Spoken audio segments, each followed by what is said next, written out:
Hello friends, I welcome you all to the video lecture of Srimati Shantaben Haribhai Gajera, English Medium School.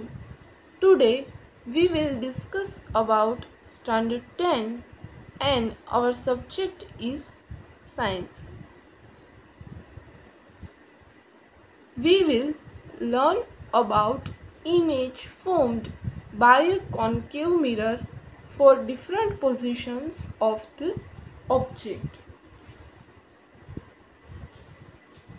We have studied about the image formation by plane mirror. हमने जो plane mirror है उसके द्वारा जो image बनती है उसके बारे में तो पढ़ लिया. We also know the nature, position and size of images formed by them. हम प्लेन मिरर के द्वारा जो निर्माण पाई हुई इमेजेस है उसकी नेचर कैसा है, उसकी पोजीशन कैसी है, जो इमेज बनती है उसकी साइज कैसी रहेगी, उसका सबके बारे में हमें पता है. नाउ हमें देखना है स्फेरिकल मिरर से उसके द्वारा हम इमेज हमारी जो मिलती है वो हमें उसकी पोजीशन कहाँ पे मिलेगी, उसकी साइज कैसी रहेगी और उसका नेचर कैसा रहेगा.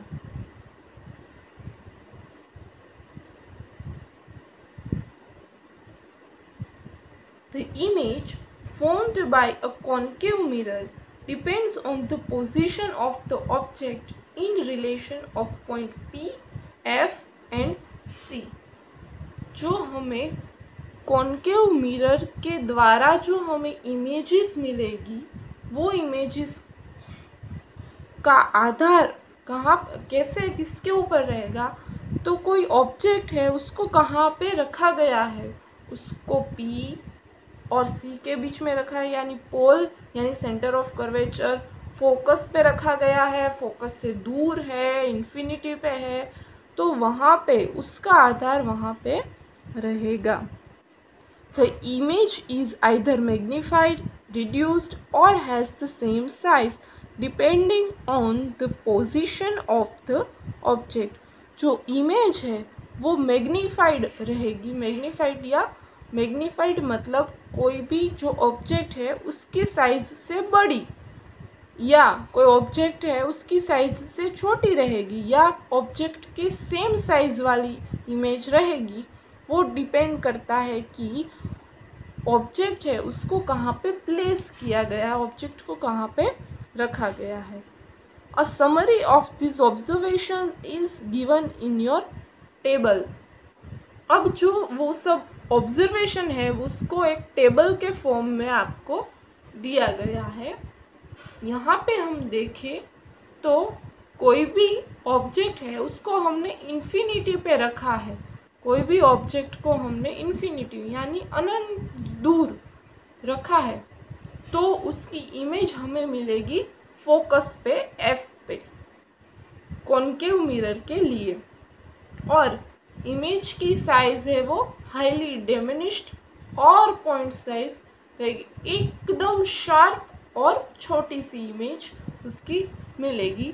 और नेचर है वो इमेज का नेचर है वो रियल और इन्वर्टेड यानी उल्टा रहेगा और रियल में वो इमेज है वो हमको मिलेगी. अब कोई ऑब्जेक्ट को बियॉन्ड C यानी सेंटर ऑफ कर्वेचर से थोड़ा दूर रखा गया है तो उसके द्वारा जो हमें इमेज मिलेगी वो इमेज फोकस और सेंटर ऑफ कर्वेचर के बीच में मिलेगी और साइज है वो डिमिनिश्ड यानी छोटी रहेगी और इमेज का नेचर है वो रियल और इन्वर्टेड रहेगा. अगर कोई ऑब्जेक्ट को सेंटर ऑफ कर्वेचर के ऊपर रखा गया है तो उसके द्वारा जो हमें इमेज मिलती है वो सेंटर ऑफ कर्वेचर के ऊपर ही मिलेगी. ऑब्जेक्ट के सेम साइज यानी जितनी साइज का ऑब्जेक्ट है, जितनी हाइट विड्थ का ऑब्जेक्ट है उतनी ही साइज की हमें इमेज मिलेगी. और इमेज का नेचर है वो रियल एंड इन्वर्टेड रहेगा.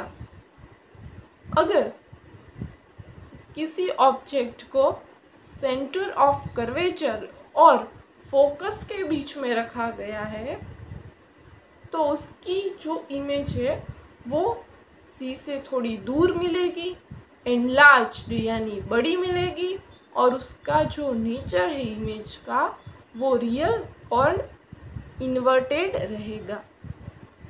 अगर किसी चीज़ को हम फोकस पे रखते हैं, कोई भी ऑब्जेक्ट को हम फोकस पे प्लेस करते हैं, तो उसकी इमेज हमें इन्फिनिटी यानी अनंत दूर मिलेगी, हाईली एनलार्ज यानी बहुत बड़ी मिलेगी, और उसका जो नेचर है वो हमें रियल और इन्वर्टेड मिलेगा। अगर हम को इमेज चाहिए बहुत बड़ी और मिरर के पीछे, तो हमें उस चीज़ को रखना होगा पोल और फोकस के बीच में। अगर हम किसी चीज़ को पोल और फोकस के बीच में रखते हैं तो उसकी इमेज हमें मिरर के पीछे मिलेगी, बहुत बड़ी मिलेगी और वर्चुअल एंड इरेक्ट मिलेगी। Now we will see representation of images formed by spherical mirrors using ray diagrams। ये images, ये तो टेबल हमने देख लिया प्रीवियस टेबल कि अगर हम इस चीज़ को यहाँ पे रखते हैं तो यहाँ पे मिलती है इमेज, यहाँ पे रखते हैं तो यहाँ पे मिलती है, लेकिन ये सब जो हमने पहले यहाँ पे देख लिया है उसको हम वेरीफाई भी करेंगे। तो उसको वेरीफाई करने के लिए कुछ रेज, कुछ किरण है उसका यूज़ होता है। तो वो रे कहाँ पे उसको रखा जाए, वो रे कहाँ से आ रहा है तो वो कहाँ पे जाएगा, उसका जो पूरा डायग्राम है वो हम रे डायग्राम की हेल्प से समझ सकते हैं। The intersection of at least two reflected rays give the position of image of the point object। हमने यहाँ पे देखा कि कोई भी रे है वो इन्फिनिटी से आ रहा है। पिछले ही टेबल में हमने देखा कि कोई रे इन्फिनिटी से आ रहा है तो उसकी इमेज हमें फोकस पे मिल रही है। तो उसके लिए हमें उस जो ऑब्जेक्ट है उसके कम से कम दो रेज चाहिए। किसी भी दो रेज की हेल्प से हम पता लगा सकते हैं कि उसकी इमेज कहाँ पे मिलेगी। ये तो हमने समरी के थ्रू, एक टेबल के थ्रू हमने देख लिया, लेकिन अगर इसको समझना है और आपको घर पे ट्राई करना है, ये जो सभी रे डायग्राम्स है उसको आपको एक बुक में ड्रॉ करने हैं, फिर टैली करना है कि अगर कोई रे है वो इन्फिनिटी से आ रहा है, अगर कोई रे है बियॉन्ड सेंटर ऑफ कर्वेचर से आ रहा है, अगर कोई रे वो सेंटर ऑफ कर्वेचर के ऊपर से आ रहा है, कोई ऑब्जेक्ट सेंटर ऑफ कर्वेचर के ऊपर रखा गया है तो उसका इमेज वाकई ही में सेंटर ऑफ कर्वेचर के ऊपर मिलता है या नहीं, ये अगर हमको वेरीफाई करना है तो ये जो रे डायग्राम्स है वो बहुत हेल्पफुल हमें रहेंगे। तो यहाँ पे हम देखते हैं, अरे parallel to the principal axis after reflection will passes through a principal focus in case of concave mirror or appear to diverge from the principal focus in the case of convex mirror।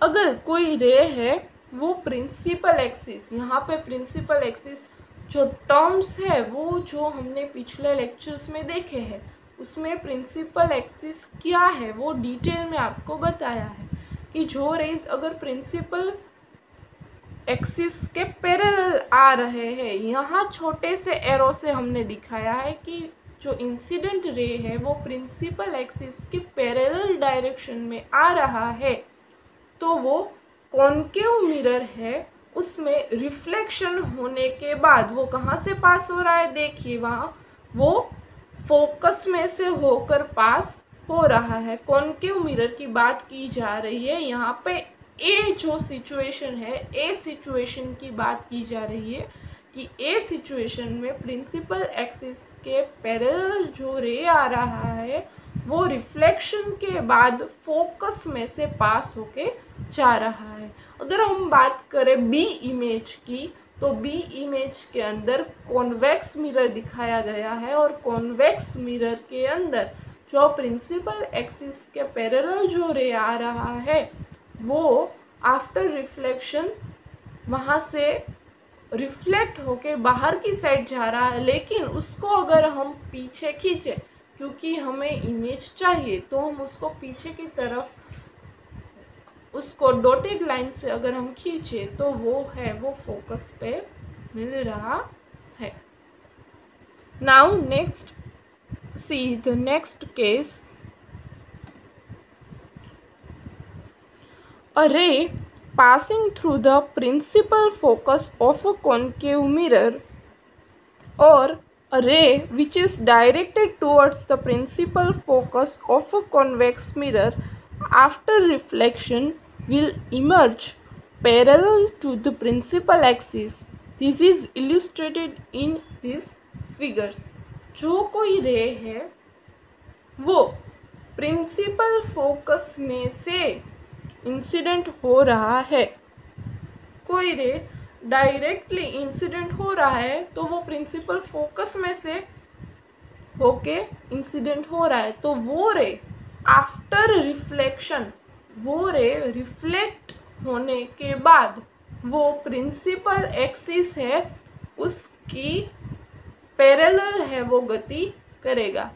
यहाँ पे ए image में हम देख सकते हैं कि concave mirror के ऊपर जो रे इंसिडेंट हो रहा है, कहाँ से इंसिडेंट हो रहा है, प्रिंसिपल फोकस में से होके इंसिडेंट हो रहा है, वो रिफ्लेक्ट होके प्रिंसिपल एक्सिस के पैरेलल है वो गति कर रहा है। वैसा ही हम देख सकते हैं इमेज बी के अंदर जहाँ पे कॉन्वेक्स मिरर है, वहाँ पे प्रिंसिपल फोकस में से अगर हम कोई रे को इंसिडेंट करना चाहे तो वो आफ्टर रिफ्लेक्शन वो भी प्रिंसिपल एक्सिस के पैरेलल ही रिफ्लेक्ट होगा। Now see the next case.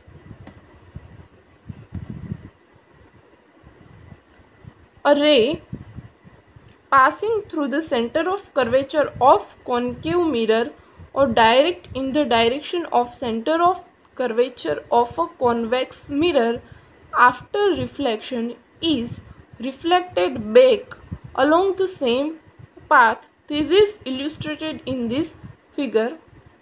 यहाँ पे कोई रे है वो सेंटर ऑफ कर्वेचर में से होके पिछले का जो रे था, पीछे का जो रे, वो हमने देखा कि वो रे प्रिंसिपल फोकस में से आ रहा है। यहाँ पे इंसिडेंट रे है वो कहाँ से आ रहा है, इंसिडेंट रे आ रहा है सेंटर ऑफ कर्वेचर में से।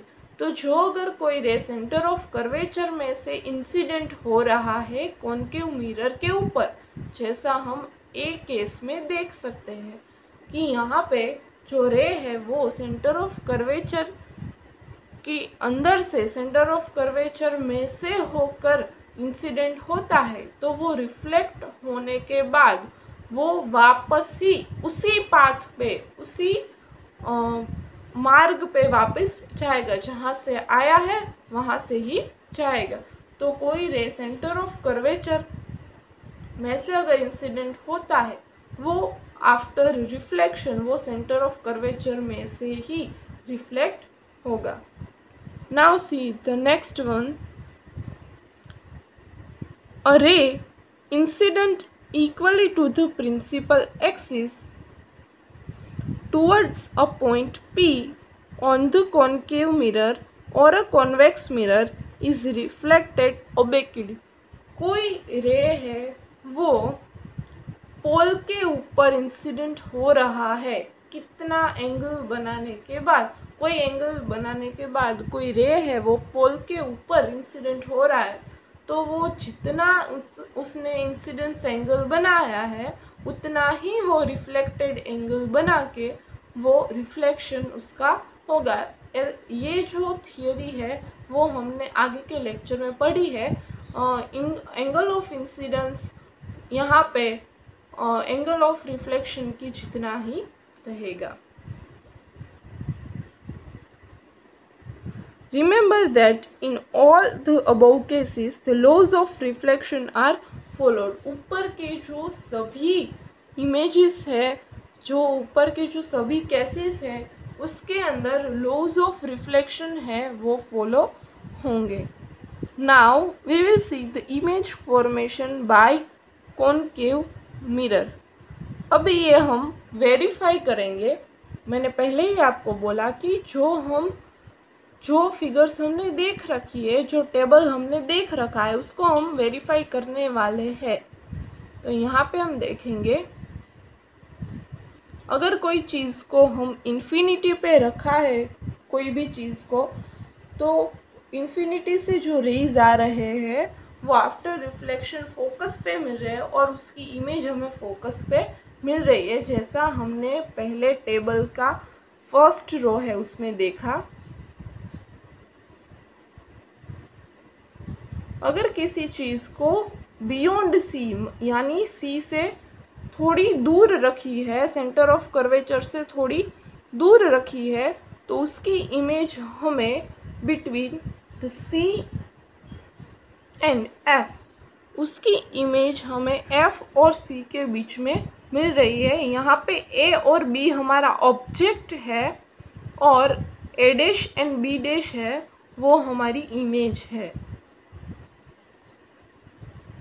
अगर किसी चीज़ को हम रखते हैं फोकस के ऊपर, किसी चीज़ को हम फोकस के ऊपर रखते हैं तो उसकी इमेज हमें इन्फिनिटी पे मिल रही है। इन्फिनिटी पे मिल रही है तो हम इस वीडियो में और इस इमेज में उसको हम कवर नहीं कर सकते। तो कोई चीज़ फोकस के ऊपर हमने रखी है तो उसका जो इमेज हमें कहाँ पे मिलेगा वो भी देख लिया। Now we will see the uses of concave mirror. Concave mirror है उसका यूज़ कहाँ पे होता है, तो it is used in torches, search lights, in vehicle headlight to get powerful parallel beam of light. Torch में और सर्च लाइट, हमें पता है कि टॉर्च और सर्च लाइट में जो पावर बीम है लाइट का वो ज़्यादा हमें पावरफुल चाहिए, तो वो उसके लिए हमें कॉनकेव मिरर यूज़ कर सकते हैं। It is used in shaving mirrors to see a larger image of face। Concave mirror का इमेज ज़्यादातर वहाँ पे होता है जहाँ पे हमें इमेज बड़ी चाहिए। तो जो शेविंग मिरर है उसमें अपना फेस हम बड़ा देख सके, उसके लिए कॉनकेव मिरर का यूज़ होता है। डेंटिस्ट है वो जो पेशेंट है उसके जो दांत है उसकी बड़ी सी इमेज देखने के लिए, ताकि वो डिफेक्ट है उसको ढूंढ सके, तो बड़ी इमेज देखने के लिए डेंटिस्ट है वो भी कॉनकेव मिरर का यूज़ करते हैं। Large concave mirrors are used to concentrate sunlight to produce heat in solar furnace. Solar furnace है वहाँ पे ज़्यादा हीट प्रोड्यूस करने के लिए कॉनकेव मिरर का यूज़ होता है। आगे का पोर्शन हम नेक्स्ट वीडियो में कवर करेंगे। Till then take care.